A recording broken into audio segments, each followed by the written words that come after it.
பற்றி எல்லோரும் குஷியாக இருக்கிறீங்களா? இன்றைக்கி நம்ம வந்து கிரகங்கள், தோஷங்கள், நிவாரணங்கள் இந்த மூணுத்தையும் பார்க்க போகிறோம். அந்த கிரகங்களுடைய இடம் நம்மளை பாதிக்குமா அப்படிங்கிறது ஒரு மிகப்பெரிய கேள்வி.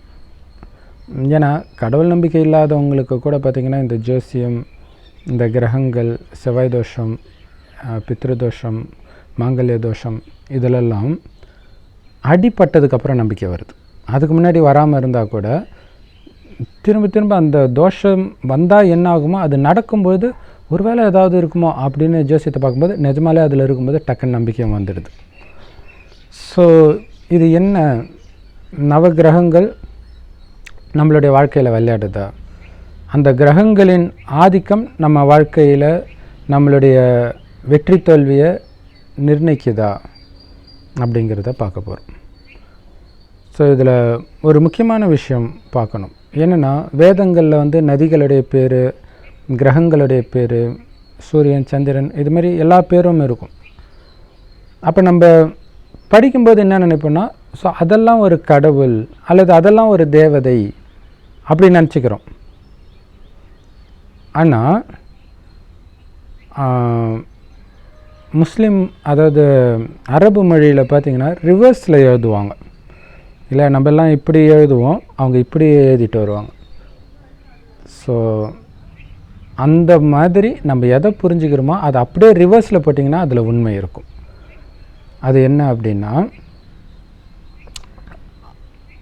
அவங்க அதாவது சூரியன், சந்திரன், நட்சத்திரங்கள் இதெல்லாம் தேவதைகள் கிடையாது, அதெல்லாம் மனிதர்களும் கிடையாது. அது வெறும் ஜடப்பொருள் தான்.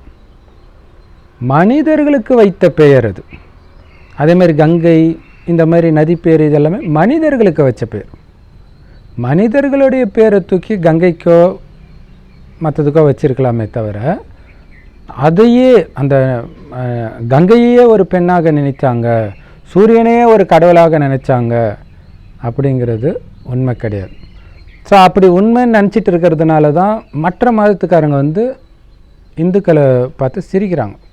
நாடா எதை பார்த்தாலும் கும்பிட்றானுங்க. ஒரு படத்தில் விவேக் கூட நக்கல் அடிச்சிருப்பார் இல்லையா, ஒரு செங்கலை வச்சுட்டு வந்தால் போய் உடனே கும்பிட ஆரம்பிச்சிடுவீங்களாடா அப்படின்னு நக்கல் பண்ணியிருப்பார். ஸோ அதுக்கு காரணம் வந்து இப்படி தப்பாக புரிஞ்சுக்கிட்டது தான். அது வெறும் ஜடப்பொருள் தான், மனிதர்களுக்கு அல்லது தேவதைகளுக்கு வச்ச பேர். அது தேவதை கிடையாது, மனிதர்கள் தான் ஒரு காலத்தில் தேவதையாக இருந்தாங்க. ஸோ இப்போ என்ன, அந்த கிரகங்கள், நவகிரகங்கள் எல்லாரையும் ஆட்டுவிக்குதா அப்படின்னா இதில் ஒரு ரகசியம் இருக்குது. என்ன அப்படின்னா,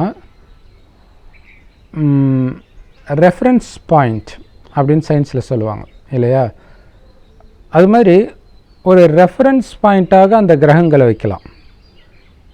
ஆனால் அந்த கிரகங்கள் எதுவுமே பண்ணலை. இங்கே ஏதோ ஒன்று நடக்குது இந்த பூமியில், இங்கே ஏற்படுற மாற்றம் அங்கே அதோடைய நிலை மாறுது.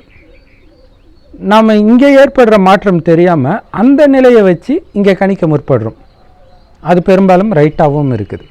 ஆனால் அது நிர்ணயிக்கலை எதையும். இங்கே இந்த பூமியில் நடக்கிற ஒரு சில விஷயங்கள் தான் நிர்ணயிக்குது அதையே.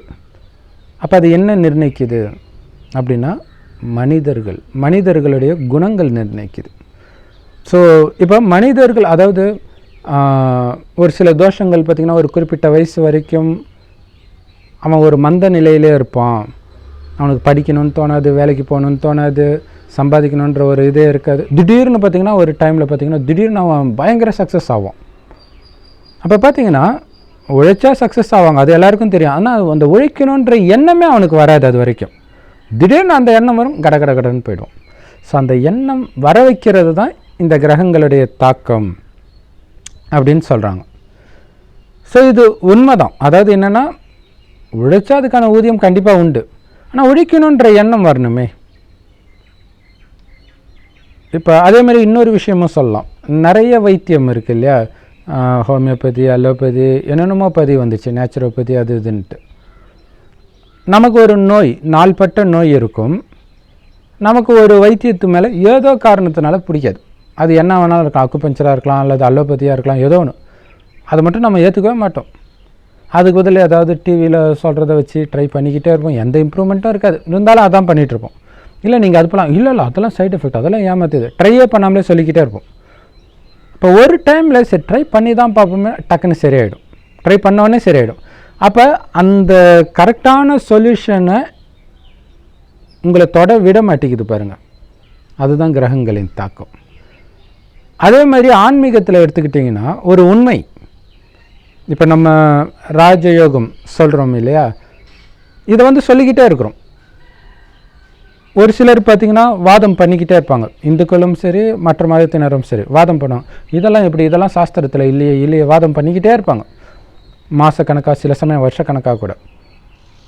திடீர்னு ஒரு டைம் அவங்களுக்கு ஸ்பார்க் வரும், அவங்க வேதத்தை படிக்கும்போதோ இல்லை ஏதோ ஒன்று இருக்கும்போது, இது அதில் வந்துச்சு இல்லை, இதில் லாஜிக்கே இல்லை, அவங்க சொன்னது லாஜிக்காக, திடீர்னு ஒரு ஸ்பார்க் வரும், அடுத்த செகண்டே டக்குன்னு இங்கே வந்துடுவாங்க, டக்குன்னு இறைவன் கையை பிடிப்பாங்க. ஸோ அவங்களுக்கு அந்த டைம் தான் வரணும்னு இருக்குது. ஸோ இது எல்லாமே ஒரு விதமான தோஷம்தான். இது உங்கள் ஜாதகத்தில் இல்லாமல் கூட இருக்கலாம், ஆனாலும் இந்த தோஷம்தான். இந்த தோஷத்தை எது நிர்ணயிக்குது? அந்த கிரகங்கள் தான் நிர்ணயிக்குதா அப்படின்னா, அந்த கிரகங்களுடைய நிலைகள் தான் நிர்ணயிக்குதா அப்படின்னா, அதோட வச்சு பார்த்திங்கன்னா அது கரெக்டாக இருக்கும், இருந்தாலும் அது நிர்ணயிக்கலை. இது எப்படின்னா, மாலை நேரத்தில் ஒருத்தர் வாக்கிங் வராரு, ஷார்ப்பாக 5 மணிக்கு வராரு டெய்லியும். வரும்போதெல்லாம் எனக்கும் அவருக்கும் எப்போவுமே சண்டை. அப்போ 5 மணிக்கு சூரியன் எங்கே இருக்கும் இல்லையா, அப்போ அந்த இடத்துல சூரியன் வந்துட்டாலே எனக்கு நேரம் சரியில்லையா? கிடையாது, அந்த நபர் வந்ததுனால தான் சரியில்லை. ஆனால் அந்த நபர் வர நேரம் சூரியன் அங்கே இருக்குது. அப்போ நம்ம என்ன பண்ணிடுறோம், சூரியனோட கனெக்ட் பண்ணி பார்க்குறோம். இப்போ சூரியனை வச்சு சரி இந்த நேரம் சூரியன் இந்த இடத்துல வர நேரம், நான் வீட்டை விட்டே வெளில வரக்கூடாதுப்பா அப்படின்னா நீங்கள் தப்பிச்சிடுவீங்க தான். ஆனாலும் சூரியன் அதை பண்ணலை. ஸோ அந்த மாதிரி தான், அதாவது நமக்கு தெரியாமல் பண்ணுறோம், அது கரெக்டும் கிடையாது, ஆனால் நீங்கள் எதுக்காக பண்ணுறீங்களோ அந்த ரிசல்ட் உங்களுக்கு கிடச்சிடும். அந்த மாதிரி தான் இந்த நவகிரகங்களின் நிலை. அப்போ அந்த கிரகங்களை இங்கே யாரோ ஒருத்தங்க கண்ட்ரோல் பண்ணுறாங்க, சில மனிதர்கள் கண்ட்ரோல் பண்ணுறாங்க. ஸோ அந்த மனிதர்களுடைய நினைவாகத்தான் வேதங்களில் நவகிரகங்கள் அப்படின்னு சொல்லப்பட்டது. அந்த கிரகங்களை சொல்லவே இல்லை, இங்கே இருக்கிறவங்கள சொன்னது. அது சனி செவ்வாய் எல்லாமே இங்கே இருக்கிறவங்க 9 பேர். அதில் நடுவில் அந்த நவகிரகத்தை சுற்றிட்டு வருவாங்களே, அதில் நடுவில் குரு பகவான் இருப்பார். ஸோ அவரையும் சேர்த்தது. அப்போ அவரை எடுத்துட்டோன்னா 8 பேர். அந்த 8 பேர் அதுதான் அஷ்டரத்தினம் அப்படின்னு சொல்லுவாங்க. அஷ்டரத்தின மோதிரம், நவரத்தின மோதிரம் அப்படின்ட்டு வடநாட்டிலாம் ரொம்ப ஃபேமஸ். ஏதாவது தோஷம் நீங்கன்னா அந்த மோதிரத்தை போட்டுக்கோங்கன்ட்டு. அப்போ கல்லே உங்கள் தோஷத்தை நீக்கிடுமா? நீக்காது. மேபி அது போடுற நேரம் அது கோயின்சைட் ஆகலாம், அது நீங்கள் போடுற நேரமும் உங்களுடைய தோஷம் நீங்கிற நேரமும் ஒன்றா இருக்கலாம்.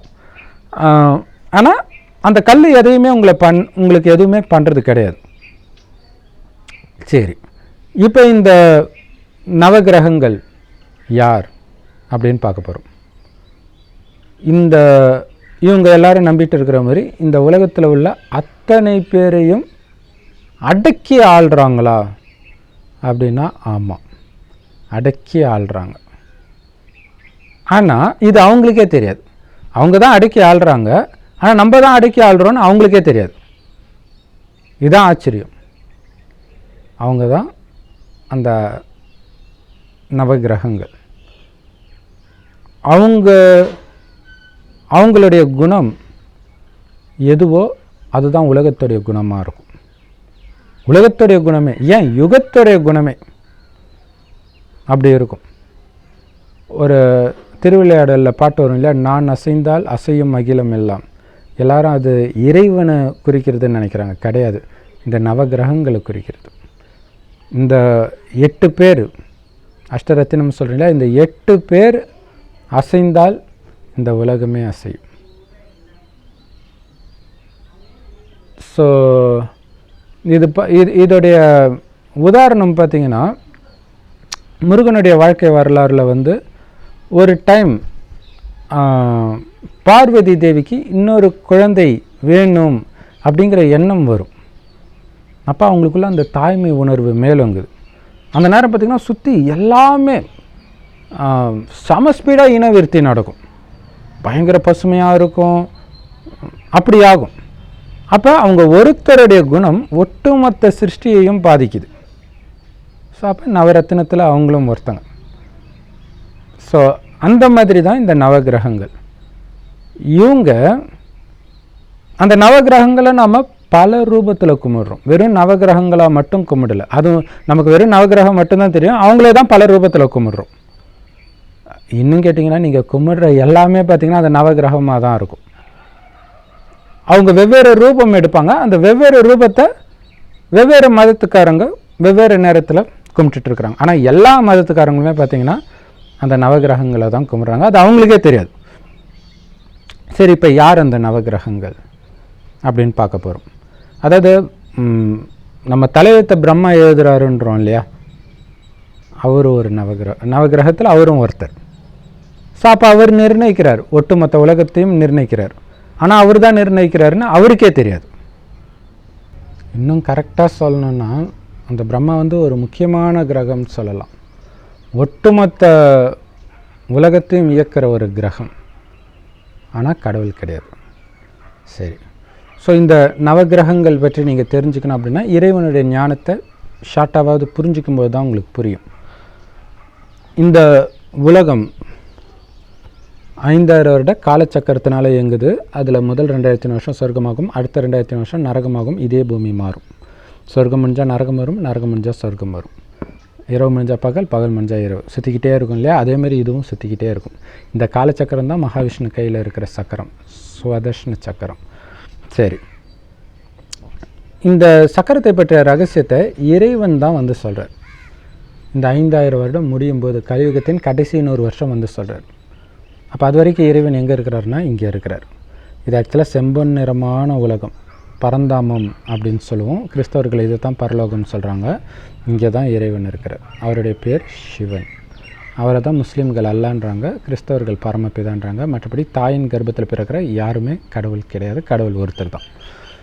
ஸோ மற்றது எல்லாமே குட்டி குட்டி புள்ளியாக இருக்குதா, இது எல்லாமே ஆத்மா, அதாவது உயிர். நம்ம உயிர் உடல் எடுக்கிறதுக்கு முன்னாடி வெறும் உயிர் மட்டும் இங்கே இருக்கும். உடல் எடுக்கும்போது புருவ மத்தியில் வரும். அதனால தான் இங்கே பொட்டு வைக்கிற பழக்கம் இருக்குது.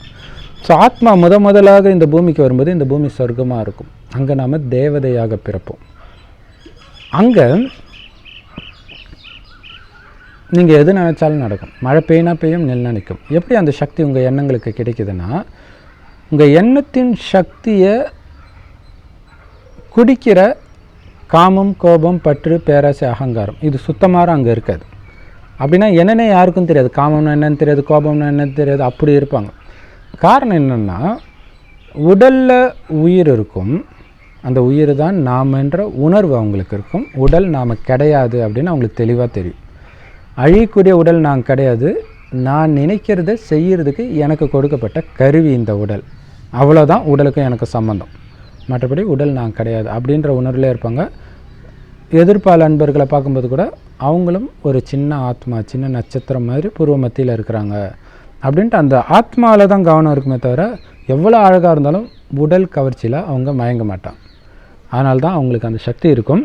முதல் 2500 வருஷம் இது முடிஞ்சோடனே இந்த பூமி நரகமாகுது. அப்போ என்ன ஆகுதுன்னா, ஆத்மான்றதை மறந்து உடம்புன்னு நினைக்க ஆரம்பிக்கிறாங்க. அப்போ உடல் அழகில் மயங்குறாங்க. அப்போ தான் காமம் வருது. அது கூடவே கோபம், பற்று, பேராசை, அகங்காரம், துக்கம் எல்லாமே வருது. ஸோ துக்கம் அதிகமாக தான் கோயில் கட்டுறாங்க. அப்போ தான் சிவன் கோயில் கட்டுறாங்க, நவகிரகங்கள் கட்டுறாங்க, தேவதைகளுக்கு கோயில் கட்டுறாங்க, எல்லாமே கட்டுறாங்க. ஆனாலும் துக்கம் அதிகமாகிட்டே இருக்குது. நிறைய மதங்கள் உருவாகிட்டே இருக்குது. சொர்க்கத்தில் எந்த மதமும் இருக்காது, சாமியை கும்பிட மாட்டாங்க. ஏன்னா கடவுளை நினைக்கிற அளவுக்கு அங்கே எந்த விதமான கஷ்டமும் இருக்காது. பயங்கர ஆனந்தமாக இருப்பாங்க.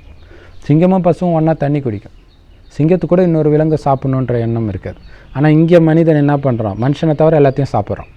ஸோ அவனுடைய குணம் ரொம்ப மோசமாகுது. அங்கே அவனுடைய குணம் அவ்வளோ அழகாக இருக்கும். ஏன்னா ஆத்ம உணர்வில் இருக்கும்போது அன்பு, அமைதி, ஆனந்தம் இதுதான் வெளிப்படும். ஸோ அப்படி இருந்த குணம் உடம்பு நினைக்கும் போது கொஞ்சம் கொஞ்சமாக இழந்துகிட்டே வரான். அதுக்கு பதில் காமம், கோபம், பற்று, பேராசை, அகங்காரம், பொறாமை இந்த மாதிரி அசுரத்தனமான குணங்கள் தான் வெளிப்படுது. அதனால் நாளுக்கு நாள் குழப்பம் அதிகமாகுது. ஸோ இந்த உலகத்தையே அழிக்கிற அளவுக்கு மனுஷன் மிருகமாகறான் கலியுக இறுதியில். ஸோ அது இப்போ நடக்க போது, நடந்துட்டு இருக்கிறதையும் பார்க்குறோம். அந்த டைமில் இறைவன் வரார். இதை விட்டால் அவ்வளோதான், குழந்தைங்க உலகத்தை அழிச்சிடுங்க, இதை காப்பாற்றணும், சிருஷ்டியை காப்பாற்றணும் அப்படின்னு இறைவன் சிவன் கடைசின்னு ஒரு வருஷம் வரார். ஒரு வயோதிகர் உடலில், குழந்தையாக பிறக்கிறது கிடையாது, ஒரு வயோதிக தாத்தா உடலில் வரார். அந்த தாத்தாவுக்கு இறைவன் பிரம்மான்னு பேர் வைக்கிறார். ஸோ அவர் வாய் வழியாக கொடுக்குற ஞானம் வந்து முரளி அப்படின்னு சொல்லுவோம். அது எல்லா ராஜயோக தியான நிலையங்களும் முற்றிலும் இலவசமாக போதிக்கப்படுது. ஸோ அந்த முரளி வந்து யூடியூப்பில் கூட நீங்கள் பிகே சரவணகுமார் தமிழ் முரளி அப்படின்னு சர்ச் பண்ணிங்கன்னா வரும். அப்படி இல்லைன்னா இந்த நம்பருக்கு வாட்ஸ்அப் பண்ணிங்கன்னா அந்த வீடியோ லிங்க் அனுப்புகிறோம். +91 98 946 71 743. கூடவே ராஜயோக தியான நிலையங்களின் முகவரியும் அனுப்புகிறோம். எல்லா இடத்துலையும் முற்றிலும் இலவசமாக இறைவன் இந்த ஞானத்தை போதிக்கிறார். ஏன்னா இதை நடத்துறது வந்து இறைவன். சரி, இப்போ என்ன சொல்கிறார் இந்த சக்கரத்தை பற்றினா, நீங்கள் தான் தேவதையாக இருந்தீங்க. ஸ்ரீ நாராயணன், ஸ்ரீராமர், இந்த மாதிரி தேவதைகளாக நீங்கள் தான் இருந்தீங்க. மறுபிறவை எடுத்து இப்படி ஆயிட்டீங்க. ஆத்ம உணர்வில் இருக்கிற வரைக்கும் இந்த உலகமே உங்கள் கட்டுப்பாட்டில் இருந்துச்சு. அன்பாக அமைதியாக ஆட்சி செஞ்சிங்க. எப்போ ஆத்மான்றதை மறந்து உடல் நினச்சிங்களோ, காமத்துக்கு அடிமையாக ஆரம்பிச்சிங்களோ, அன்னைக்கு இந்த உலகம் உங்களை ஆட்சி செய்ய ஆரம்பிச்சிருச்சு இல்லையா? அதுக்கு முன்னாடி இயற்கை சீற்றங்கள் கிடையாது, மனிதர்கள் பொறாமைப்பட மாட்டாங்க, அப்படி இருந்தது சொர்க்கம்.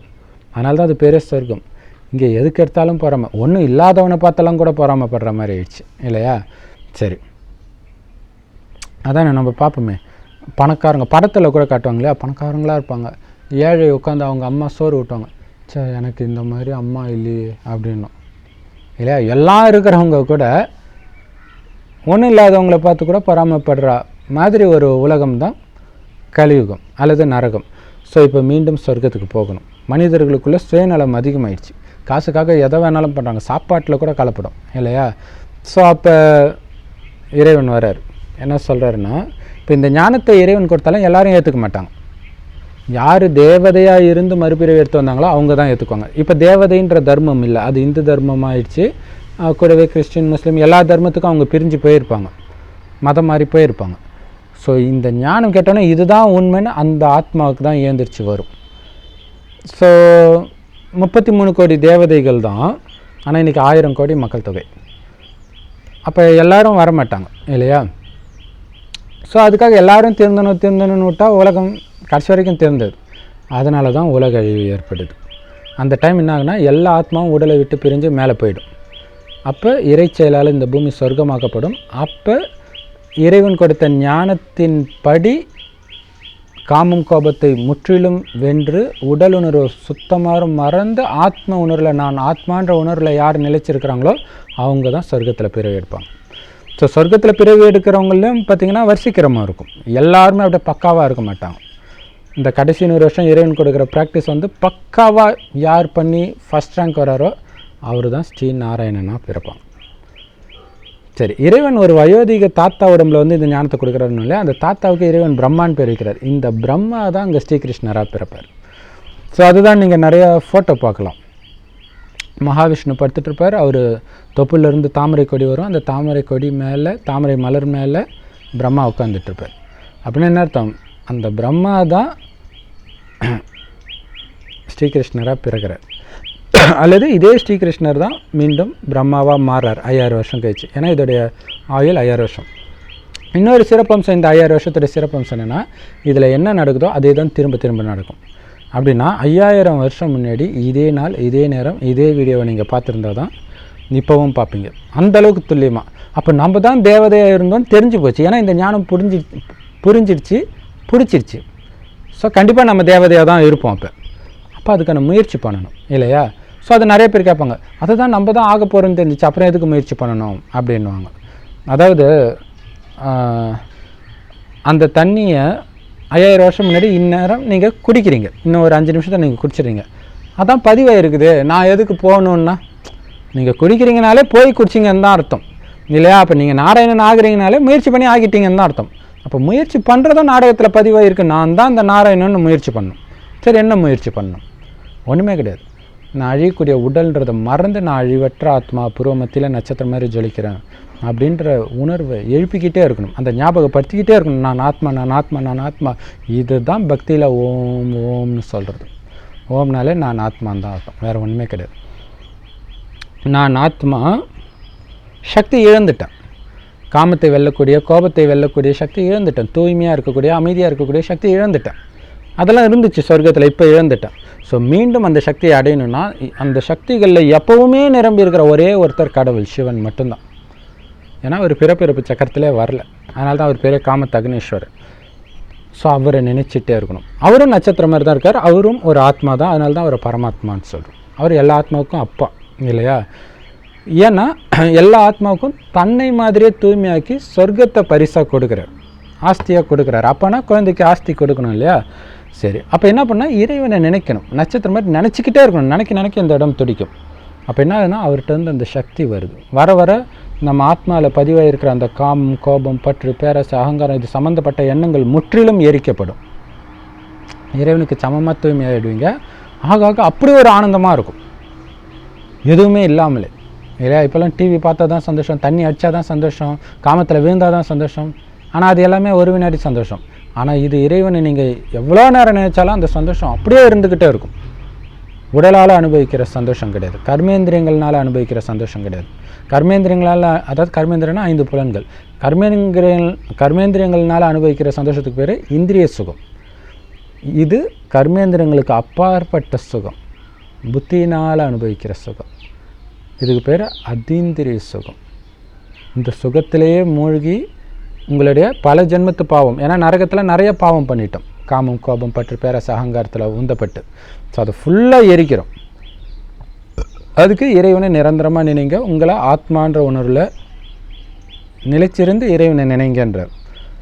ஸோ எல்லாருக்கும் கொடுக்குறாரு இந்த ஞானத்தை. ஸோ நிறைய பேர் இதை நம்பவே மாட்டாங்க, நம்புகிறவங்களாம் அந்த அளவுக்கு முயற்சி பண்ண மாட்டாங்க. ஸோ யாரோ ஒரு சிலர் தான் பயங்கர நம்பிக்கை வந்து பக்காவாக முயற்சி பண்ணுவாங்க. ஸோ அப்படி பக்காவாக முயற்சி பண்ணுறவங்களே பார்த்திங்கன்னா ஒரு 16,108 பேர் வந்துடுவாங்க. ஸோ அந்த 16,108 பேரும் சொர்க்கத்தில் ராஜாவாக வருவாங்க. இன்னும் கேட்டிங்கன்னா நரகத்துலேயுமே பார்த்திங்கன்னா ராஜாவாக வர்றதெல்லாம் அவங்க தான். அது கிறிஸ்தவ மதத்தில் ராஜாவாக இருந்தாலும் சரி, முஸ்லீம் மதத்தில் ராஜாவாக இருந்தாலும் சரி, இங்கே ராஜயோகத்தை கற்றுக்கிறவங்க மட்டும்தான் ராஜாவாக ஆக முடியும். அவங்க சொர்க்கத்தில் வேலைக்காரங்களாக கூட இருப்பாங்க, ஆனால் இங்கே வரும்போது ராஜாவாக ஆக வாய்ப்பு இருக்குது. சரி, அந்த 16,108லையும் 108 பயங்கர பக்காவாக இருப்பாங்க. அவங்க தான் பெரிய ராஜாக்களாக இருப்பாங்க, மகாராஜாக்களாக. அந்த 108லையும் 8 இருக்கிறாங்க பாருங்கள், அவங்க தான் ஸ்ரீ நாராயணனாக வருவாங்க. இது ஆக்சுவலாக பார்த்திங்கன்னா இந்த 5000 வருஷத்தை அப்படியே சமமாக 4 பிரிச்சிங்கன்னா 4 யுகங்கள் வரும். சத்தியுகம், திரேதாயுகம், துவாபரயுகம், கலியுகம். இந்த 4 யுகத்தில் இது நிறைய பேர் கேட்பாங்க, குறிப்பாக இஸ்கான் குரூப்பை சார்ந்தவங்கெல்லாம் கால் பண்ணி கேட்குறாங்க, எங்கள் வேதத்தில் போட்டிருக்கிறதுக்கும் நீங்கள் சொல்கிறதுக்கும் சம்மந்தமே இல்லையே, இதை 4 லட்சத்தி இவ்வளோ வருஷம் அவ்வளோ வருஷம் இருக்குது, நீங்கள் இன்னும் வெறும் 5000 வருஷம் இருக்குது, நாங்கள் எப்படி நம்புறது, சாஸ்திரம் ஆதாரம் எங்கே? சரி, ஓகே, அது எத்தனை வருஷம், லட்சம் வருஷமாக கூட இருக்கட்டும், என்ன பண்ணாங்க ஒவ்வொரு யுகத்தில் சொல்லுங்கள் பார்ப்போம். இல்லை, எதுவுமே தெரியாது, சும்மா அதை மட்டும் வச்சுக்கிட்டு இதை புரிஞ்சு, அப்போ இவ்வளோ விஷயம் ஒரு ஸ்லேட்டை போட்டு ஒட்டுமொத்த ஞானத்தையும் கொடுக்குறேன்னா இது உண்மையாக இருக்குமா? அதில் நம்ம ஏதாவது ஒரு கேள்வி கேட்டால் நீங்கள் படிங்கன்னுவாங்க. ஆனால் நீங்கள் எது கேட்டாலும் எங்களால் பதில் சொல்ல முடியும். எப்படி? ஏன்னா நடத்துறது இறைவன் இல்லையா? இறைவன் சொல்கிற ஞானம் தப்பாக இருக்காது. ஸோ இங்கே பேசுகிறது இறைவன் நிச்சய புத்தி வரணும், அதுதான் மெயின். இல்லைனா இத்தனை டாபிக் வச்சு பேச முடியுமா? எந்த மதத்துக்காரங்களாவது பேச முடியுமா? அதாவது அந்த மதத்தை பற்றியே பேச முடியாது, மற்ற மதத்தை பற்றி பேச முடியுமா? இப்போ நம்ம எல்லா மதத்துக்கும் விளக்கம் கொடுக்குறோம் இல்லையா? காரணம், எல்லா மதத்துக்கும் சொந்தமானவர் இறைவன் ஒன்றும் ஒரு மதத்துக்கு சொந்தமானவங்க கிடையாது. அது வேறு நிறைய பேர் நீ ஓ மதத்தை மட்டும் பேசு, எது எங்கள் மதம்? எல்லா மதத்தையும் விட்டுட்டு இறைவனுடைய குழந்தை ஆகணும். அதுதான் கீதையில் சொல்லியிருக்கு, தேகத்தின் அனைத்து தர்மங்களையும் விட்டுட்டு என்னிடம் சரணடைன்னு வரும் இல்லையா? அது எல்லா மதமும் விட்டுட்டு, ஏன்னா எல்லா மதத்தையும் உருவாக்குறது மனிதன். இங்கே தேவதை தர்மம், இங்கே வரும்போது இந்து தர்மம்னு ஆயிக்குது, இந்து தர்மமாக மாற்றுறது மனுஷன். ஆனால் இறைவன் படிக்கிறது தேவதா தர்மம், அது இப்போ இல்லவே இல்லை. ஸோ மீண்டும் தேவதை ஆகிறதுக்காக இறைவனை நினைக்கணும், நினச்சிக்கிட்டே இருக்கணும். நினைக்க அப்படியே ஆனந்தமாக இருக்கும், சுற்றி இருக்கிற எல்லாத்தையுமே மறப்பீங்க. ஏன்னா கலியுகத்தில் என்ன இருக்குது, ஐயோ மறந்துடுவோனான்னு பயப்படாதீங்க. இங்கே இருக்கிறது ஃபுல்லாக துக்கம் தானே, இது மறந்தால் சந்தோஷம் தானே இல்லையா? அவ்வளோ ஆனந்தமாக இருக்கும். சரி, அதில் அந்த 8 பேர் சொன்னோம் இல்லையா? இந்த சத்தியுகத்தில் பார்த்திங்கன்னா 8 நாராயணன் இருப்பாங்க. இந்த விஷயம் யாருக்குமே தெரியாது, எந்த வேதத்துலையும் இல்லை இல்லையா? அப்போ அஷ்டலக்ஷ்மின்றாங்க. அஷ்டலக்ஷ்மினா 8 லக்ஷ்மி, 8 பேர், 8 வெவ்வேறு பேர். அப்போ அஷ்டலக்ஷ்மியை ஒரே நாராயணனா கல்யாணம் பண்ணிக்குவார் இல்லையா? அப்போ 8 நாராயணன், இது தெரியல. அப்போ முதலாக ஸ்ரீகிருஷ்ணராக பிறக்கிற குழந்தை கல்யாணம் ஆகும்போது நாராயணன் ஆகும். நாராயணன்றது ஆக்சுவலாக அந்த பதவியோடைய பேர். இது எந்த வேதத்துலையுமே கிடையாது, நீங்கள் வேணால் செக் பண்ணி பார்த்துக்கோங்க. நிறைய பேர் நாங்கள் வேதத்தை காப்பி அடிச்சு சொல்கிறோம், எந்த வேதத்தில் இதெல்லாம் இருக்குது? ஒரு சாரமாக சொல்கிறதுனால உங்களுக்கு தெரியாது, அதில் விஸ்தாரமாக போகும்போது பார்த்திங்கன்னா மெய்சிலிருப்பாக இருக்கும், இவ்வளோ இருக்குதா இதுலன்ட்டு. அப்போ அந்த ஸ்ரீகிருஷ்ணர் கல்யாணம் ஆகும் பொழுது ராதையை கல்யாணம் பண்ணுறாரு. வேதத்தில் ராதையை கல்யாணம் பண்ணுற மாதிரியே இருக்காது. ஸோ அதை நாஸ்திகர்கள்லாம் நக்கல் அடிப்பாங்க. ஒருவனுக்கு ஒருத்தியாக தான் அங்கே இருக்கிற அத்தனை தேவதைகளும் இருப்பாங்க. இன்னும் கேட்டிங்கன்னா இந்தியாவில் ஒருவனுக்கு ஒருத்தின்ற பழக்கமே இங்கேருந்து வர்றது தான், சொர்க்கத்திலேருந்து வர்றது தான். அப்போ ஸ்ரீகிருஷ்ணரும் பார்த்திங்கன்னா ஒரு ராதையை தான் கல்யாணம் பண்ணுவார். அந்த ராதை கல்யாணமான பிறகு ஸ்ரீலக்ஷ்மி ஆவாங்க, ஸ்ரீகிருஷ்ணர் ஸ்ரீ நாராயணன் ஆவாங்க. அது பதவியுடைய பேர். 1ஆம் பல்லவன், 2ஆம் பல்லவன், 3ஆம் பல்லவன் சொல்கிறாங்களே, பல்லவன்றது அவங்க பேர் கிடையாது, பதவியுடைய பேர். அதே மாதிரி தான் நாராயணன்றது பதவியுடைய பேர். ஸோ அப்போ 1ஆம் நாராயணன், 2ஆம் நாராயணன், 3ஆம் நாராயணன் எப்படி இருக்கும்? ஸோ அதேமாதிரி அந்த 8 நாராயணனை கல்யாணம் பண்ணுற வெவ்வேறு பெண்கள், 1 லக்ஷ்மி, 2வது லக்ஷ்மி, அதனால தான் பேருங்க ஆதி நாராயணன் பேர் வருது. அப்போ நிறைய நாராயணன் இருந்தால் தானே ஃபஸ்ட்டு நாராயணன் பேர் வரும். ஆதினா என்ன? ஃபஸ்ட்டில் வந்த நாராயணன். ஆதி லக்ஷ்மி வருது இல்லையா? ஆதி ராமர், ஆதி சீதான்னு வர்றது கிடையாது இல்லையா? அப்போ என்னென்னா இந்த தொடக்கத்திலே அவங்க தான் வராங்க. ஸோ இது வந்து சத்தியுகத்தில். அடுத்தது திரேதாயுகத்தில் பார்த்திங்கன்னா அதேமாதிரி 12 ராமர் வருவாங்க. ஸோ அங்கே நாராயணன் ஆட்சியிலேருந்து ராமர் ஆட்சியாக மாறும். ஆனால் வேதத்தில் என்ன பண்ணியிருப்பாங்கன்னா, திரேதாயுகத்தில் ராமர் ஆட்சி காட்டியிருப்பாங்க, துவாபர யுகத்தில் தான் ஸ்ரீகிருஷ்ணரே வர மாதிரி காட்டியிருப்பாங்க. துவாபர யுகம் நரகம், நரகத்தில் எதுக்கு இப்போ கிருஷ்ணர் வரணும்? அவர் என்ன பாவம் பண்ணார் நரகத்துக்கு வர்றதுக்கு? ஸோ வேதத்தை அப்படி தப்பாக எழுதிட்டாங்க, அதுதான் பிரச்சனை. சரி, இந்த 8 நாராயணன் எவ்வளோ பெரிய விஷயம். முதல் நாராயணனுக்கு பயங்கர மகிமை. ஸோ 2வது நாராயணனும் ஓகே இல்லையா? ஃபஸ்ட்டு நாராயணன் கம்பேர் பண்ணும்போது கொஞ்சம் கம்மியாக இருக்குமே தவிர அவரும் ஒன்றும் சாதாரண விஷயம் கிடையாது. ஸோ அப்படி 8 நாராயணன், அவங்க தான் முதல் 8 ரேங்க். ஒட்டுமொத்த 1000 கோடி ஆத்மாக்களில் முதல் 8 சிறந்த மனிதர்கள். உலகம் அவங்கள கண்டுபிடிக்காது, உலகம் பரிசு கொடுக்காது, ஆனால் இறைவன் பரிசு கொடுக்குறார், சிவன் பரிசு கொடுக்குறார். அவர் கொடுக்கறது தான் சொர்க்க ராஜ்யம். ஸோ வைகுண்ட வாசான்னு ஸ்ரீகிருஷ்ணரை சொல்கிறாங்க இல்லையா? வைகுண்டத்தில் அவர் இருக்கிறாரு, ஆனால் அந்த வைகுண்டத்தை உருவாக்குனது சிவன். அதனால தான் நீங்கள் போனீங்கன்னா சிவன் கோயில், எல்லா கோயிலும் கிருஷ்ணருடைய படம் இருக்கும். ஆனால் கிருஷ்ணருடைய கோயில், அதாவது பெருமாள் கோயிலில் சிவனுடைய லிங்கமோ ஃபோட்டோவோ சிலையோ இருக்கவே இருக்காது. ஏன் இருக்காதுன்னா அது வைகுண்டத்துடைய மாதிரி ஒரு பெருமாள் கோயிலும். அப்போ வைகுண்டத்தில் எல்லா தேவதைகளும் இருப்பாங்க, ஆனால் சிவன் வரமாட்டார். சிவன் வந்து இந்த ஞானத்தை கொடுத்துட்டு சொர்க்கம் உருவாகிறதுக்கு முன்னாடி மேலே போயிடுவார். உலகம் அழியும்போது எல்லாருமே அழிச்சிட்டு போயிடுவார். சொர்க்கம் உருவானப்புறம் ஆத்மா மட்டும் வந்து இங்கே ராஜ்யம் பண்ணும். ஸோ இப்போ இந்த 8 நாராயணன் யாருன்னா, இப்போ உடல் உணர்வு ஃபுல்லாக மறந்து ஃபுல்லாக ஆத்ம உணர்வில் யார் நிலைக்கிறாங்க? காமம், கோபம், பற்று, பேராசை, அகங்காரம்ன்ற இந்த 5 விகாரத்தை யார் முற்றிலும் வெல்றாங்க? அவங்க தான் ஃபஸ்ட்டு நாராயணன். ஸோ அப்படி வர்றதில் ஃபஸ்ட்டு 8 ரேங்க்கு தான் அந்த அஷ்டரத்தினங்கள். ஸோ இதை கற்றுக் கொடுக்குற இறைவன் சேர்த்து 9 நவகிரகம் அப்படின்னு சொல்கிறோம். ஸோ குரு பார்வை, சுக்கிர பார்வை இதெல்லாம் சொல்கிறாங்க இல்லையா? ஸோ இது எல்லாமே இறைவனுடைய பார்வை. ஸோ அது இப்போ பட்டிருக்குது, ஒட்டுமொத்த உலகத்துலேயும் பட்டிருக்குது.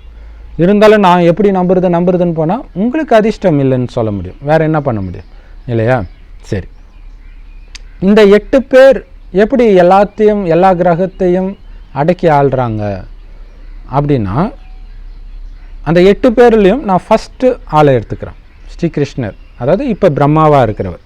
ஏன்னா பிரம்மா வச்சு தான் பிரம்மா உலகத்தை படைச்சாருன்றதே அதுதான் அர்த்தம். என்னென்னா இந்த உலகத்துடைய தலைவிதியை அவர் தான் நிர்ணயிக்கிறார்.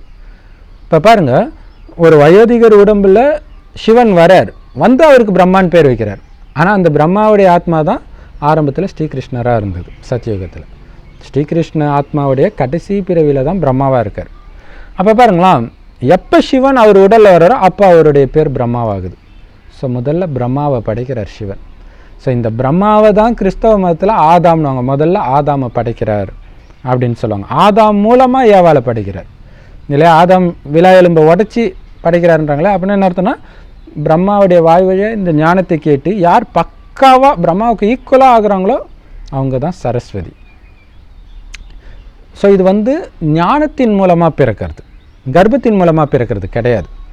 ஸோ அதனால தான் அங்கே பாருங்கள், கர்ப்பத்தின் மூலமாக ஆதாமும் பிறக்கிற மாதிரி காட்டலை, ஏவாளும் பிறக்கிற மாதிரி காட்டலை. அப்புறம் அவங்களுக்கு நிறைய குழந்தை பிறந்ததுன்றாங்க. அதுவும் காமத்தின் மூலமாக, கர்ப்பத்தின் மூலமாக கிடையாது. இந்த ஞானத்தை கேட்டு கேட்டு பிறக்கிற குழந்தை. ஸோ அப்போ என்ன அர்த்தம்? உண்மையிலே பிரம்மா யாருடைய குழந்தை? சிவனுடைய குழந்தை இல்லையா? சிவன் வந்து பிரம்மான்னு பேர் வைக்கிறார். சரஸ்வதியும் சிவனுடைய குழந்தை. அவங்க வாய் வழியே இந்த ஞானத்தை கேட்குற அத்தனை பேரும் சிவனுடைய குழந்தைங்க தான். அப்போ நம்ம எல்லோரும் ஒருத்தருக்கு ஒருத்தர் என்னது? சகோதர சகோதரி. ஸோ இதுதான் பார்த்திங்கன்னா ஆதாம் ஏவாளுக்கு பிறந்தவங்கெல்லாம் சகோதர சகோதரி தானே. அடுத்த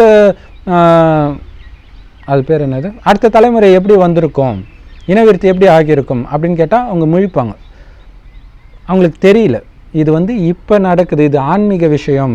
இந்த பிறவியில் எல்லாருமே நமக்கு சகோதர சகோதரிகள் தான். ஏன்னா உலகம் அழிய போகுது. இந்த நேரம் போய் இனவிருத்தி பண்ணி என்ன பண்ண போகிறீங்க? ஏன்னா இப்போ உங்களுக்கு குழந்தை இருக்குதுன்னா நீங்கள் இறக்கிறத விட உங்கள் குழந்தை துடிக்கிறத பார்த்து தான் ரொம்ப துடிப்பீங்க. ஸோ அதுதான் இயேசு கிறிஸ்து வந்து கடைசி நேரம் வந்து பாலூட்டும் தாய்மார்களுக்கு ஐயோ, கர்ப்பிணி பெண்களுக்கு ஐயோ அப்படின்னு சொல்கிறார்.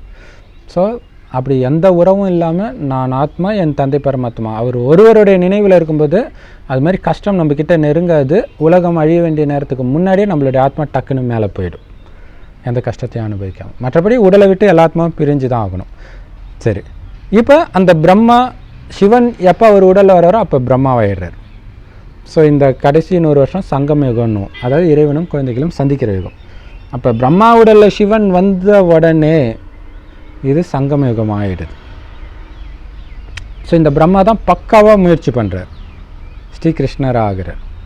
ஸோ இந்த 5000 வருட காலச்சக்கரம் பாருங்கள்.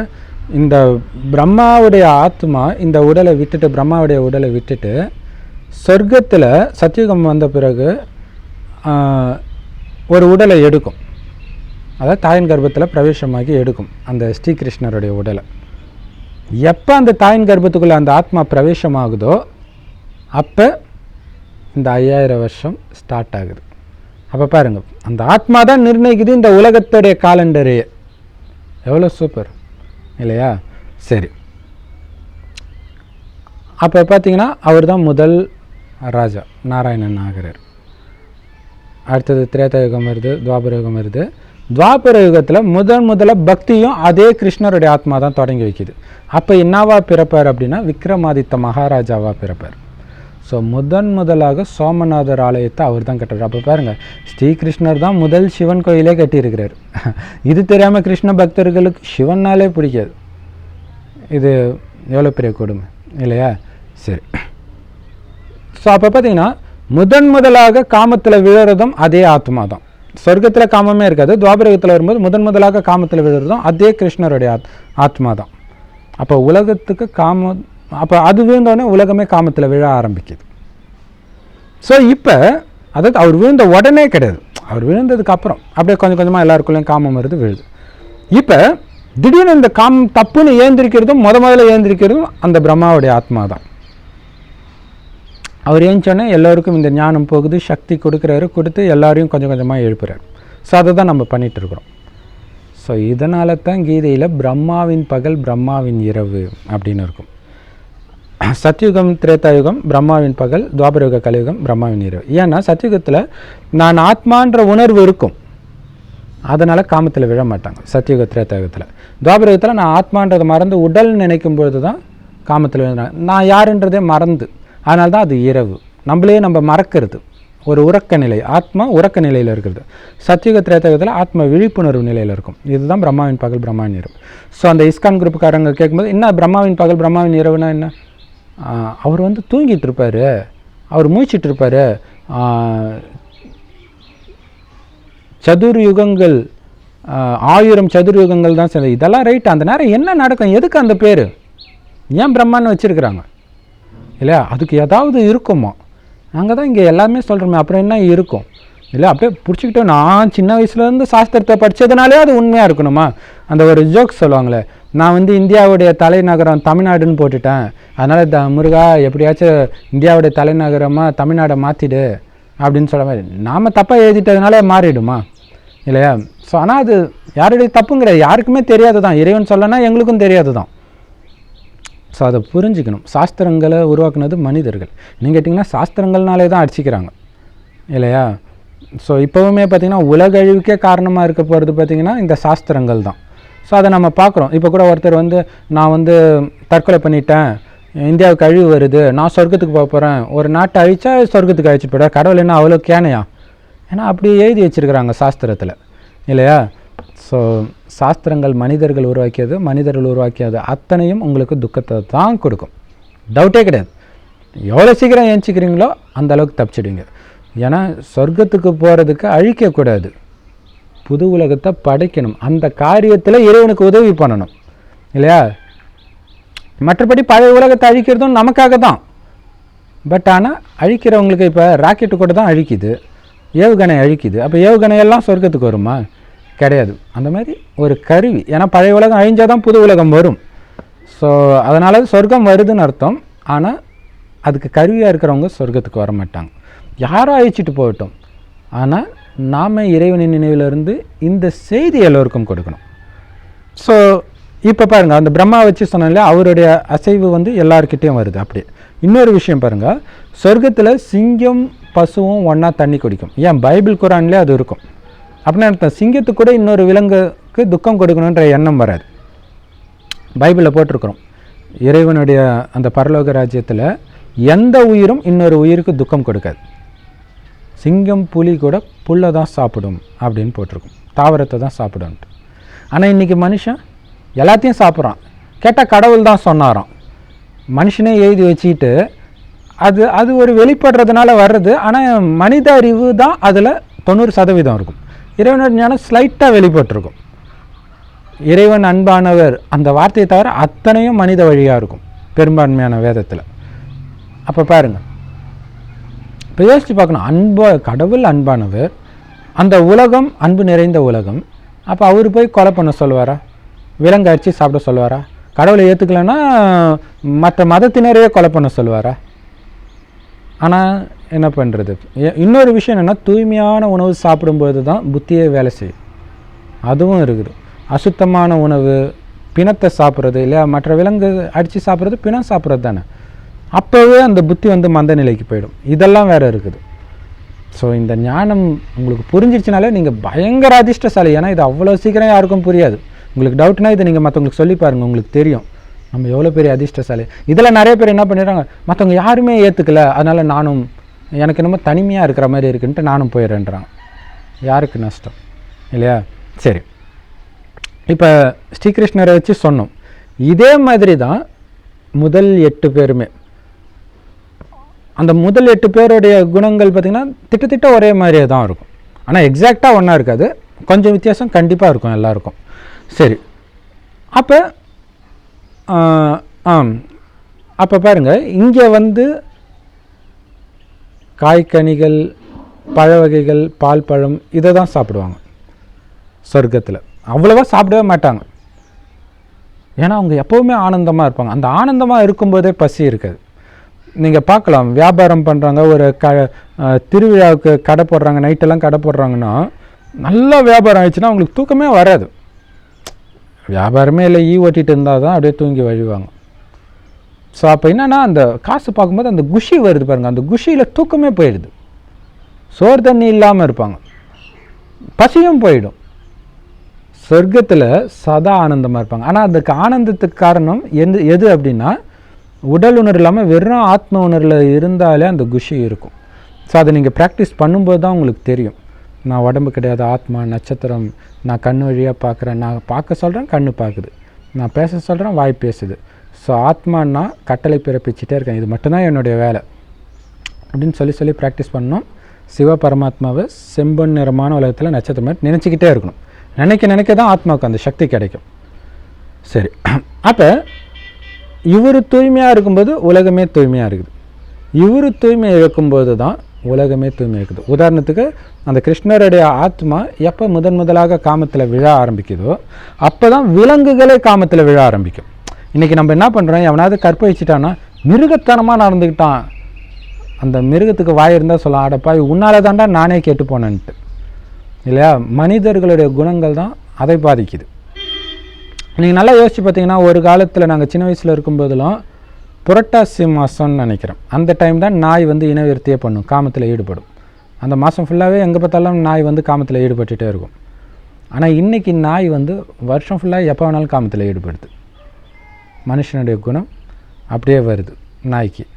ஸோ அப்போ பாருங்கள், தெரியுது மனிதர்களுடைய குணம் எப்படியோ அப்படியே தான் விலங்குகள், தாவரங்கள் எல்லாத்தையுமே பாதிக்குது. மனுஷனுடைய புத்தியில் நல்ல விஷயமே இல்லை. அதேமாரி தாவரங்கள் மலரில் வாசனை இல்லை, கனியில் சுவை இல்லை, காற்றே இல்லை பாருங்கள் இல்லையா? ஸோ அந்த மாதிரி அதுக்கு பேர் தான் தமோ பிரதானம், கீழான நிலை அடையிறது. மனிதனுடைய ஆத்மா குணம் கீழான நிலை அடையும் போது இந்த பஞ்ச தத்துவமும் கீழான நிலை அடையுது. ஸோ ஒருத்தரை வச்சு சொன்ன மாதிரி அந்த முதல் 8 பேருடைய குணம் பஞ்ச தத்துவத்தையும் பாதிக்கும். அப்போ மனிதர்கள் அத்தனை பேரையுமே பாதிக்கும். உதாரணத்துக்கு பார்த்திங்கன்னா, அந்த முதல்ல அந்த ஸ்ரீகிருஷ்ணருடைய ஆத்மாவுக்கு அந்த காம உணர்வு வரும்போது பார்த்திங்கன்னா எல்லாருக்குமே ஸ்லைட்டாக சஞ்சலம் ஆட ஆரம்பிப்பாங்க. அவங்களுக்கு தெரியாது ஒரு சூக்ஷ்மமாக. நம்ம ஜென்ரலாக சொல்லல, காலம்லாம் கெட்டு போச்சுப்பா, அது எப்படி திடீர்னு கெட்டு போச்சு? அப்போ ஒட்டு மொத்தமாக இங்கே இருக்கிற அத்தனை பேருக்கும் ஒரே மாதிரி எண்ணம் வருது பாருங்கள். அதான் ஆச்சரியம். இப்போ பார்த்திங்கன்னா அந்த காலத்துலலாம் வந்து பெண் குழந்தையாக இருந்தால் கூட எங்கேயாவது வெளில போகிறோன்னா பக்கத்து வீட்டில் சொல்லி விட்டுட்டு போவாங்க. அது வயசுக்கு வந்த பொண்ணாகவே இருந்தால் கூட அந்த வீட்டில் யார் வேணாலும் இருக்கலாம், அல்லது ஆண்கள் மட்டுமே கூட இருக்கலாம், பெண்கள் வயலுக்கு போயிருக்கலாம், இதை ஆனால் நம்பி விட்டு போவாங்க.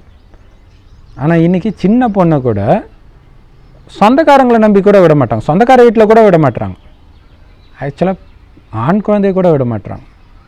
அப்போ எப்படி உலகம் அந்த மாதிரி மோசமாச்சுன்னு இவங்களுக்கு எப்படி தெரியும்? ஏன்னா இவங்களும் மோசமாயிட்டாங்க இல்லையா? அப்போ நம்ம எப்படி நினைக்கிறோமோ அப்படி தான் உலகம் எல்லாமே நினைக்கிறாங்க அப்படின்றது அவங்களுக்கு தெரியுது. ஸோ அதை வச்சு தான் சந்தேகப்படுற புத்தி எல்லாமே வருது. ஸோ அதேமாதிரி இவங்க எப்போ நாக்குக்கு அடிமை ஆகிறாங்களோ, அதாவது சாப்பிட்ற உணவின் சுவைக்கு அடிமை ஆகிறாங்களோ, அப்போ தான் எல்லா விலங்கும் சுவைக்கு அடிமையாக ஆரம்பிக்குது. ஸோ அப்போ தான் அப்படியே கொஞ்சம் கொஞ்சமாக அந்த மாமிச உணவு எல்லாமே வருது. ஸோ அப்போ பார்த்தீங்கன்னா இந்த 8 ரத்தினங்கள் சொல்கிறாங்க, இவங்க தான் போய் அங்கே நபியாக பிறக்கிறது, இயேசுவா பிறக்கிறது, இவங்களுடைய சுவையெல்லாம் அந்த வேதத்தில் வரும் இல்லையா? அப்போ இறைவன் கொடுக்குறாரு, அவருக்கு சமமாக ஆக்குறாரு இங்கே. ஆனால் இந்த அஷ்டரத்தினங்கள் என்ன பண்ணுது, கீழான நிலை அடையும் போது அதுக்கு சமமாக அங்கே இருக்கிறவங்கள ஆக்குது. அது கீழான நிலை அடைஞ்சப்புறம் ஆக்குது. அப்போ என்ன ஆகுது, உலகமே கீழான நிலை ஆகிட்டு இருக்குது. ஸோ இப்போ இதை யாரும் போதிக்க தேவையில்லை. இப்போ இந்தியாவை பொறுத்த வரைக்கும், இந்துக்களை பொறுத்த வரைக்கும் எந்த மதத்தையும் படிக்கிறதே கிடையாது, எந்த வேதத்தையும் படிக்கிறதே கிடையாது. கிறிஸ்தவர்கள் முஸ்லீம்கள் படிக்கிறாங்க. ஆனால் அந்த வேதத்தை படிக்கிறவங்களும் கீழே தான் இறங்குறாங்க, வேதமே படிக்காத இந்துக்களும் கீழே தான் இறங்குறாங்க. எப்படி இறங்குறாங்க? காரணம் என்னென்னா, அந்த எண்ணத்தின் அதிர்வலைகள் ஒட்டுமொத்த இந்த உலகத்தில் இருக்கிற அத்தனை ஆத்மாவையும் பாதிக்கும். ஆனால் இதை பாதிக்கிறது மனிதனுடைய எண்ணங்கள். இப்போ சுனாமி வருதுன்றாங்க இல்லையா? சுனாமி வந்து சொர்க்கத்தில் சுனாமியே வராது, புயலே வராது, கடுமையான வெயிலே இருக்காது. அப்போ பாருங்கள், அப்போ எது நிர்ணயிக்குது? இவங்களுடைய குணங்கள் தான் இயற்கையே நிர்ணயிக்குது. அங்கெல்லாம் பார்த்தீங்கன்னா சிங்கம் நம்ம கூடவே ஜாலியாக விளையாட வரும். சிங்கத்தை பார்த்து நம்மளும் பயப்பட மாட்டோம், நம்மளை பார்த்து சிங்கமும் பயப்படாது. அதாவது கரெக்டு. அதே மாதிரி எல்லா பறவைகளும் வரும் நம்ம பக்கத்திலே. இப்போ அந்த மணி 7:30-8 ஆகுது, ஆனால் பறவை சத்தம் வந்து ரொம்ப கம்மியாக தான் கேட்குது. சொன்ன உடனே வீம்புக்குனே கத்துதுன்னு நினைக்கிறேன். பட் ஆனால் ஜென்ரலாக பார்த்திங்கன்னா கம்மியாக தான் இருக்குது. பட் ஆனால் நானே சின்ன வயசில் இருக்கும்போது, அந்த குழந்தையாக இருக்கும்பொழுது ஒரு கிராமம் அதுக்கு போனால் அப்படியே சவுண்டு கேட்கும். கொச்ச கொச்ச கொச்ச கொச்சன்னு அந்த பச்சைக்கிளி சவுண்டு, குயில் சவுண்டு, மைனா சவுண்டு பயங்கரமாக இருக்கும். இப்போ எப்பயாவது தான் கேட்குது, அதுவும் ஒரே ஒரு குருவி தான் கத்துது இல்லையா? ஸோ எல்லாமே அப்படி ஆயிடுச்சு. அது மட்டும் இல்லை, சொர்க்கத்தில் பார்த்திங்கன்னா அதெல்லாம் நம்ம பக்கத்துலேயே வருமா, அப்படியே வரிசையாக பறவை இருக்கும். நீங்கள் இப்படி, அதாவது இளையராஜா இப்படி டியூன் போட சொன்னால் அங்கே மியூசிக் வாசிக்கிறவங்க வாசிப்பாங்களே, அந்த மாதிரி உங்களுடைய கை அசைவுக்கு அது இசை எழுப்புமா, ஒலி எழுப்புமா. அப்போ எப்படி இருக்கும் யோசிச்சுப்பாங்க. அந்த பஞ்ச தத்துவமும் உங்களுக்கு குஷி கொடுக்கணும், உங்களுக்கு சந்தோஷத்தை கொடுக்கணும்னு உங்களுக்கு அடிமையாக இருக்கும். எப்பன்னா நீங்கள் இந்த உடல் உணர்வுகளுக்கு அடிமையாக இல்லாத பொழுது, காமம் கோபம் பற்று பேராசைங்கிறதுக்கு அடிமையாக இல்லாத பொழுது, இந்த 5 புலன்கள் உங்களுக்கு அடிமையாக இருக்கும்போது ஒட்டுமொத்த உலகமும் உங்களுக்கு அடிமையாக இருக்கும். அதாவது நீங்கள் சொல்கிறத கேட்கும். ஸோ அப்போ அதோடைய ஆதாரமாக இருக்கிறது இந்த அஷ்டரத்தினங்கள், முதல் 8 பேர். ஸோ அவங்க எப்படி இருக்கிறாங்களோ அவங்களுடைய பிரஜைகளும் அப்படியே தான் இருப்பாங்க. அதாவது கமலஹாசன் வந்து ஒரு தடவை இப்போ அரசியலுக்கு வந்தார், அரசியலுக்குலாம் வர்றதுக்கு முன்னாடி ஒரு 10-15 வருஷம் முன்னாடி ஒரு பேட்டியில் சொல்கிறார். அப்போலாம் அவருக்கு அரசியலை பற்றி பேச மாட்டார் இல்லையா, அப்போ சொல்லுவார், நீயே திருடன், அப்போ உன் தலைவனும் திருடனாக தானே இருப்பான் அப்படின்ட்டு. அவர் ஏன் அரசியலுக்கு வரலன்றதுக்கு ஒரு ரீசன் மாதிரி அப்படி சொல்லியிருந்தார். திருட்டு பசங்களுக்கு திருடன் தானே தலைவனாக இருக்க முடியும் அப்படின்னு சொல்கிறது. ஸோ ஒரு விதத்தில் அது ரைட்டு. என்னென்னா தலைவர் எப்படியோ அப்படியே தான் பிரஜைகள் இருப்பாங்க, சொர்க்கத்துலேயும் அப்படி தான். அப்போ ஸ்ரீநாராயணன் அவ்வளோ தூய்மையாக இருப்பார். ஸ்ரீநாராயணன் ஸ்ரீலக்ஷ்மி கணவன் மனைவி, ஆனால் அவங்களுக்குள்ள காம உணர்வே இருக்காது. ஆனால் குழந்தை பிறக்கும் எப்படின்னா யோக பலத்தினால. கணவனும் மனைவியும் நமக்கு ஒரு வாரிசு வேணும்னு நினைக்கும்போது ஸ்ரீலக்ஷ்மி கரு உருவாங்க. ஸோ அங்கே இருக்கிற அத்தனை தேவதைகளும் அப்படி தான். அப்போ நாராயணன் எப்படியோ அதே மாதிரி தான் அவங்களுக்கு கீழே இருக்கிற மக்களும். அவர் தூய்மையாக இருக்கும்போது மக்களும் தூய்மையாக இருப்பாங்க. அவருக்குள்ளே அசுர குணம் வருது, பக்கத்து நாட்டை பிடிக்கணும், பக்கத்து நாட்டு ராணியை பிடிக்கணும்னு எண்ணம் வரும்போது இங்கே இருக்கிற மனுஷனுக்கும் அப்படி தான் தோணும். ஸோ இதுதான் ஆச்சரியம், அவங்களுடைய எண்ணம் அப்படியே நிர்ணயிக்கும். நீங்கள் ஆனால் நல்லா யோசிச்சு பாருங்கள், மனசாட்சி தொட்டு சொல்லுங்கள், நியூஸ் பேப்பரில் வர்ற எந்த கேரக்டராக வேணாலும் இருக்கட்டும், கொலை கற்பழிப்பு, அந்த கேரக்டர் உங்களுக்குள்ளே கொஞ்சம் கூட இல்லைன்னு சொல்லுங்கள் பார்ப்போம். இருக்குது, இல்லாட்டினா உங்களுக்கு அதோடைய அர்த்தமே புரியாது இல்லையா? ஸோ அப்போ எல்லாருக்குள்ளேயும் இருக்குது. ஒரு சிலருக்கு அந்த சூழ்நிலை வருது, மாட்டிக்கிறாங்க. சூழ்நிலை இல்லாதவங்க கம்முன்னு இருக்கிறாங்க, அவ்வளோதான். ஸோ அப்போ எல்லாருடைய ஆத்மாவும் ஒரே மாதிரி கீழே இறங்குது. அது காரணம் என்னென்னா அந்த முதல் 8 ரத்தினங்கள் இறங்கும்போது அது பின்னாடியே எல்லாமே இறங்கிட்டு வருது. ஆனால் முதல்ல இவங்க தான் இறங்குவாங்க. அப்படியே இவங்க என்ன பண்ணுறாங்க, இது ஒரு படிக்கட் மாதிரி, ஐயப்பன் படிக்கட் மாதிரி. ஐயப்பன் மேலே இருக்கிறார் இல்லையா, 18 படிக்கு மேலே, அதுதான் உண்மையிலே ஸ்ரீநாராயணன். அந்த ஆத்மா அப்படியே இறங்கிட்டே வருது, மறுபிறவி எடுத்து கீழே கடைசி பிறவி, அதான் நாம் பூஜை பண்ணுறோம் பூஜாரியாகி. ஆனால் ஸ்ரீகிருஷ்ணராக இருந்தவர் தான் இன்றைக்கி பூஜாரியாக இருக்கிறோம், அந்த ஐயப்பன் தான் இன்றைக்கி பூஜாரியாக இருக்கிறோம், தெரியல. ஸோ இப்போ இந்த விஷயத்தை இறைவன் சொன்னவொடனே சல்லுன்னு மேலே ஏறுறோம், படிக்கட்டு மேலே ஏறுறோம். நம்ம ஏறினோடனே உலகமும் அப்படியே நம்ம பின்னாடியே ஃபாலோ பண்ணிட்டு வருது. ஸோ இதுதான் அந்த கிரகங்கள். இவங்க என்ன பண்ணுறாங்களோ அதை ஒட்டுமொத்த உலகமும் ஃபாலோ பண்ணுது. அப்போ பாருங்கள், சுனாமி உள்ள கடலுக்கு அடியில் ஏதோ பிளேட் இப்படி நவருதான், ஸ்லைட்டாக நவர்ந்தாலே சுனாமி வருது. ஆனால் அதை நவுத்த வைக்கிறது என்னென்னா இங்கே மனிதர்களுடைய எண்ணங்கள், ஒட்டுமொத்த மனித இனத்துடைய மோசமான எண்ணங்கள் தான் இயற்கை சீற்றத்தை உருவாக்குது. ஆனால் அத்தனை பேர் அந்த எண்ணத்தை உருவாக்குறதுக்கு ஆதாரமாக இருக்கிறது பார்த்திங்கன்னா இந்த அஷ்டரத்தினங்கள் தான். ஏன்னா இவங்களுக்கு தான் முதல்ல அந்த அசுர குணம் வரும். அது வந்தோடனே அப்படியே கொஞ்சம் கொஞ்சமாக எல்லாருக்குள்ளேயும் பரவ ஆரம்பிக்கும். ஸோ இப்படி தான் ஒட்டுமொத்த உலகத்தையும் அவங்க ஆட்டு வைக்கிறாங்க. ஆனால் இதனால் அவங்களால தான் இதெல்லாம் நடக்குதுன்னு அவங்களுக்கே தெரியாது, இப்போ தான் தெரியும். இப்போ இறைவன்கிட்ட இந்த ஞானத்தை கேட்கும்போது தான் தெரியும். ஸோ இப்போ இதை நீங்கள் வந்து அழகாக டெஸ்ட் பண்ணலாம். எப்படின்னா இந்த அஷ்டரத்தினங்கள் மட்டும் இல்லை, இது எப்படின்னா ஒரு மரம் மாதிரி. இப்போ பார்த்தீங்கன்னா மரம், இதை வச்சு சொல்ல முடியாது, ஒரு கிளை இருக்குது அப்படின்னா மெயின் கிளை இப்படி தண்டு இருக்குது, இங்கேருந்து ஒரு கிளை வருது, இங்கேருந்து ஒரு கிளை, இங்கேருந்து ஒரு கிளை, இப்படியே வருதுன்னு வச்சுக்கோங்களேன். இப்போ மெயின் தண்டு சரியில்லைன்னா ஒட்டுமொத்த மரத்தையும் அது பாதிக்கும். அதுக்கு பதிலாக ஒரு கிளையுடைய ஆரம்பம் மட்டும் ஏதோ பிரச்சனைனா அந்த கிளை ஃபுல்லாக பாதிக்கும் இல்லையா? அதே மாதிரி தான் ஒரு கிளையுடைய ஆரம்பம் இயேசு கிறிஸ்தவ மதன்ற ஒரு கிளைக்கு அந்த கிளையுடைய ஆரம்பமாக இருக்கிறது இயேசு கிறிஸ்து. அப்போ இயேசு கிறிஸ்து சரியில்லைன்னா அந்த கிளையே சரியில்லாமல் போயிடும். அப்போ இயேசு கிறிஸ்து சரியில்லாமல் இருக்க மாட்டார். மறுபிறவி எடுத்து வரும்போது அவர் எப்போ கீழான நிலை ஆகிறாரோ அப்போ எல்லா கிறிஸ்தவர்களும் கீழான நிலை ஆகுவாங்க. ஸோ அதே மாதிரி தான் ஸ்ரீகிருஷ்ணர், அவர் மெயின் தண்டில் இருக்கிறார். ஸோ தண்டே இறங்கும்போது கிறிஸ்தவ மதமாகட்டும், முஸ்லீம் மதமாக இருக்கட்டும், புத்த மதமாகட்டும், எல்லா மதமும் இறங்கிடும். ஏன்னா தண்டு மெயினே இவங்க தான், தேவதா தர்மம் தான். ஏன்னா அப்போ எந்த மதமும் இருக்காது, இங்கேருந்து தான் மதம் வருது. அப்படின்னா என்ன அர்த்தம், இதெல்லாம் கிளைகள். ஆனால் அதுக்கு அஸ்திவாரமாக இருக்கிறது என்னென்னா இந்த தேவதா தர்மம் தான். ஸோ அதே மாதிரி நம்மளை வச்சு கூட பார்க்கலாம். ஏன்னா நம்மளிருந்து சில கிளைகள் போகும். உதாரணத்துக்கு இந்த ஞானத்தை நீங்கள் கொடுக்குறீங்கன்னு வச்சுக்கோங்களேன், ஒரு 10 பேருக்கு கொடுத்து பக்காவாக ஆக்கிட்டீங்க. உங்களுக்கு செம்ம கோபம் வருது, உங்கள் வீட்டிலையோ அல்லது எங்கேயோ ஆஃபீஸ்லேயோ எங்கேயோ. அன்றைக்கி நீங்கள் உங்களால் இந்த ஞானத்தை எடுத்த அந்த 10 பேருக்கு ஃபோன் பண்ணி கேளுங்களா, அந்த 10 பேரும் அன்றைக்கி கோபத்தில் விழுந்திருப்பாங்க. ஸோ இங்கே வந்து பிரம்மச்சரியம் ரொம்ப முக்கியம். ஏன்னா காமம் மகாசத்ரு சொல்கிறார் இல்லையா? ஆத்ம உணர்வில் பரமாத்மாவே நினைக்கணும். காமம், கோபம், பற்று, பேராசை, அகங்காரம் கொஞ்சம் கூட இருக்கக்கூடாது. மனைவியை பார்த்தா கூட ஒரு சகோதரியை பார்க்குற உணர்வு மட்டும்தான் வரணும். ஸோ ஆனால் அது எடுத்தோடனே வராது தான். அப்போ நீங்கள் ஞானத்தை கொடுத்துட்டு நீங்கள் சஞ்சலப்படுறீங்க அப்படின்னா அன்னைக்கு நீங்கள் யாருக்கெல்லாம் ஞானம் கொடுத்தீங்களோ அவங்க அத்தனை பேரும் காமத்தில் விழுந்திருப்பாங்க. நீங்கள் ஃபோன் பண்ணி பாருங்கள். ஸோ இப்படி தான். அப்போ பார்த்தீங்கன்னா நம்மளுடைய எண்ணங்களுடைய தாக்கம் இவங்களுக்கு எல்லாருக்கும் வருது. இதோடைய தாக்கம் தான் மேலே பஞ்ச தத்துவங்களில், சூரியனில், சந்திரனில், கிரகங்களில் எல்லாத்துலேயும் வருது. மற்றபடி கிரகங்கள் நம்மளை பாதிக்கிறது கிடையாது.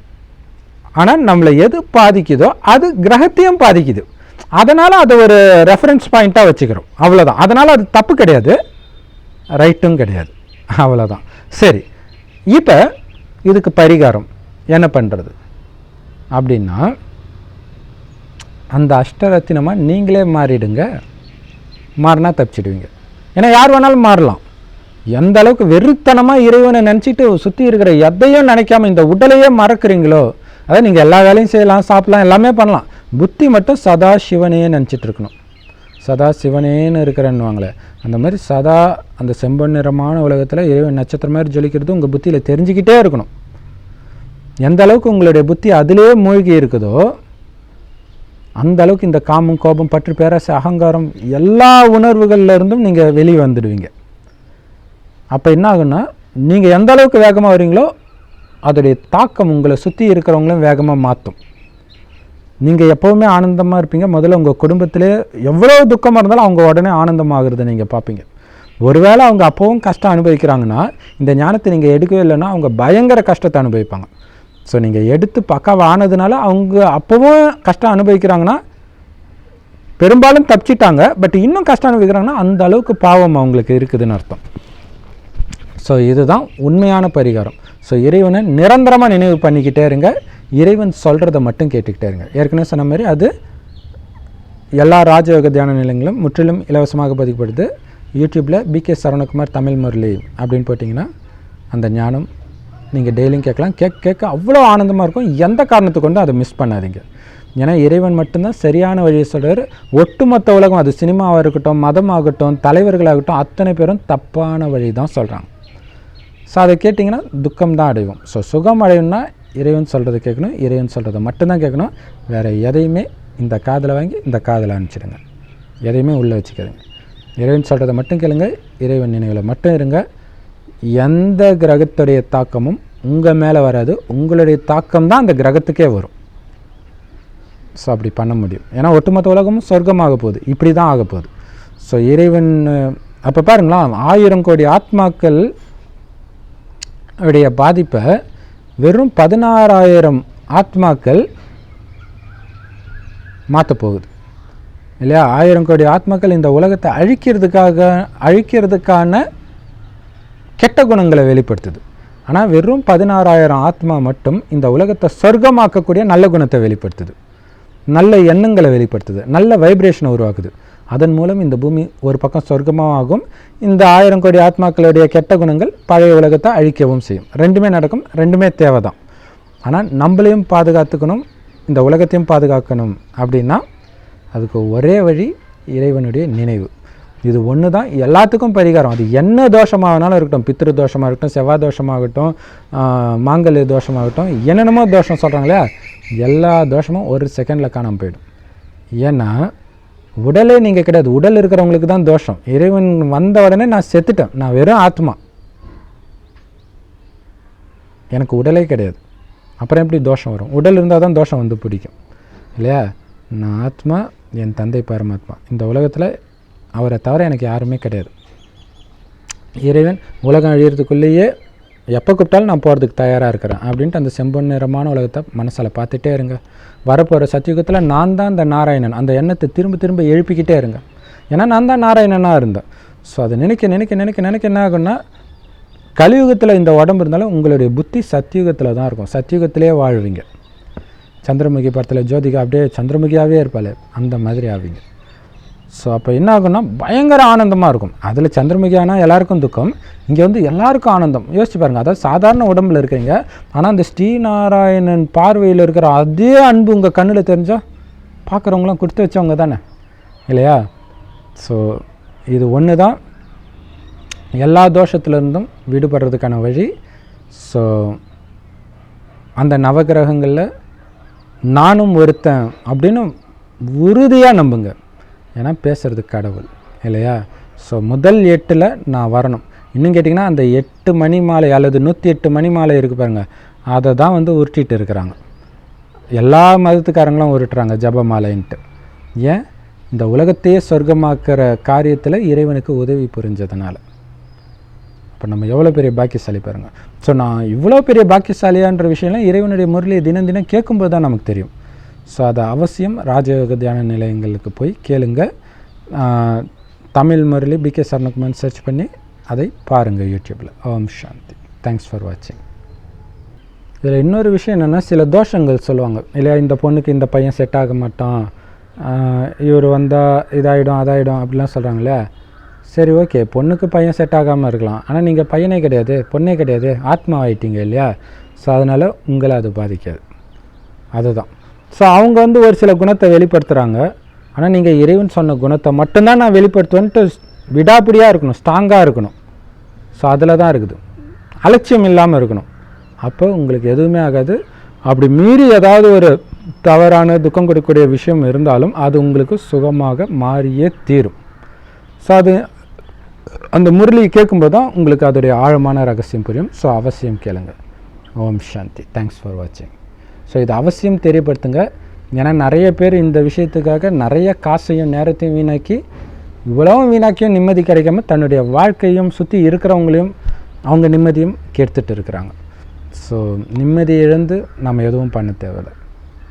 ஸோ எல்லோருக்கும் நிம்மதி கொடுக்குற இந்த வீடியோவை அவசியம் ஷேர் பண்ணுங்கள். இறைவனை நிரந்தரமாக நினைவு பண்ணுங்கள். ஸோ நிறைய பேர் வந்து அதை எப்படி நிரந்தரமாக நினைவு பண்ணுறதுன்றாங்க. நிரந்தரமாக நான் நினைவு பண்ணணுன்ற வைராக்கியம் வைங்க, அவ்வளோதான், வேறு ஒன்றுமே இல்லை. இப்போ மணி 8 ஆகுதா, 8லேருந்து நான் நினைக்கிறேன் இன்றைக்கி 8 மணி நேரம் குறைஞ்சது இறைவன் நினைவில் இருக்கணும். நீங்கள் என்ன காரியம் வேணாலும் செய்யுங்க, ஆனால் புத்தியில் நான் சிவனை பார்த்துட்ருக்கிறேன், பிடிச்சிட்டு இருக்கிறேன். அந்த மார்கண்டேயன் சாகிற நேரத்தில் சிவலிங்கத்தை கட்டி பிடிச்சிக்கிறானே, அந்த மாதிரி நான் பிடிச்சிட்டு இருக்கிறேன். மணி 8 ஆச்சு, 8 மணிலேருந்து நான் இறைவனை நினைக்கிறேன், நான் பரந்தாமத்தில் இருக்கேன், பரந்தாமத்தில் இருக்கிறேன், நான் வரமாட்டேன், பூமிக்கு வரமாட்டேன், புத்தி அங்கேயே இருக்குது அப்படின்ற அந்த எண்ணத்தை எழுப்பிக்கிட்டே இருக்கணும். இது இல்லாமல் இன்னும் நிறையா வெவ்வேறு விதமான யோகம் இருக்குது. ஸோ அதை நீங்கள் முரளி கேட்கும்போது உங்களுக்கு புரியும். ஓம் சாந்தி. தேங்க்ஸ் ஃபார் வாட்சிங்.